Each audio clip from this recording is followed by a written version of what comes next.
ამასობაში ეგვიპტეში ვითარება უკიდურესად დაიწყება. მას შემდეგ რაც სამოსი ქვეყნიდან გავიდა, ეგვიპტელებმა და მის მიერ დაპყრობილმა სამეფოებმა დაინახეს, რომ ზებუნებრივი ძალის გარეშე დარჩენილი ფარაონი არც თუ ისე ძლევამოსილი მოსჩანდა. ქვეყანაში მასიური აჯანყება დაიწყო. ეგვიპტელები მმართველებს სამოსის დაბრუნებას თხოვდნენ, ხოლო ვასალები დაუმორჩილებლობას აცხადებდნენ. მათ შორის იყო პელასგთა სამეფოც.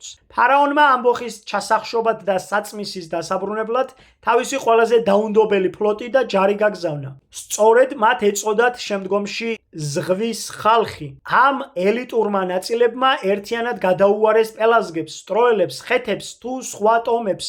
არსებობს შემზარავი ვერსია, რომლის თანახმადაც ზღვის ხალხი არა მხოლოდ პრიმიტიული იარაღით, არამედ იმ ეპოქისთვის წარმოუდგენელი, თითქმის ღვთიური ტექნოლოგიით იყო აღჭურვილი. სწორედ ამ გაუგონარი ძალის გამოყენებით მათ ხეთების დიდებული დედაქალაქი ხათუსა ერთიანად აღგავეს პირისაგან მიწისა. ნაგებობები, ცოცხალი არსებები თუ უსულო საგნები ყველაფერი წამებში ფერფლად იქცა. თითქოს ციდან წამოსულმა უხილავმა ცეცხლმა შთანთქა ცივილიზაციის მთელი დიდება. ეს არ ყოფილა უბრალო ომი, ეს იყო აპოკალიფსური ნგრევა, რომელმაც ისტორიიდან მთელი იმპერია სისხლითა და ფერფლით წაშალა. ზოგის ვერსიით მათ ატომური ბომბი გამოიყენეს, რომელსაც ხეთები ეშმაკის მადანს უწოდებდნენ. არსებობს ვერსია, რომ როდესაც ამ ელიტურმა ჯარისკაცებმა ლეგენდარული მხედართმთავრის სესოსტრისის წინამძღოლობით კოლხეთის მიწას მიაღწიეს და ხელთ ჩაიგდეს ადამისა და ევას პირველქმნილი სამოსი, მათი გონება საბოლოოდ დაიბინდა.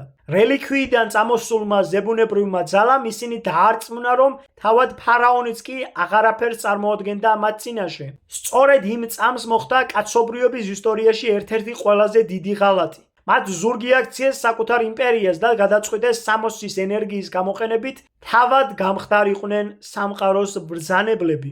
ისინი ეგვიპტისკენ დაიძრნენ, ოღონდ ამჯერად არა მორჩილებისთვის, არამედ მის დასაპყრობად. თუმცა იქ მომხდარი სასტიკი შეტაკების შემდეგ გეზი იცვალეს და აზიის გავლით აღმოსავლეთისკენ უცნობი ჰორიზონტისკენ განაგრძეს სვლა.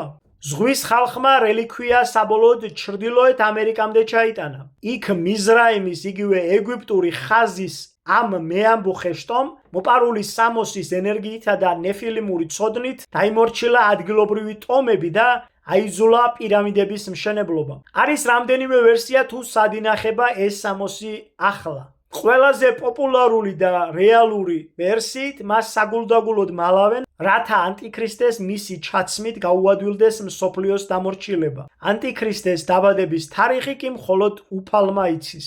უფალმა გაგახაროთ და გაგაძლიეროთ. უფალმა კეთილ გზაზე გატაროთ მუდამ.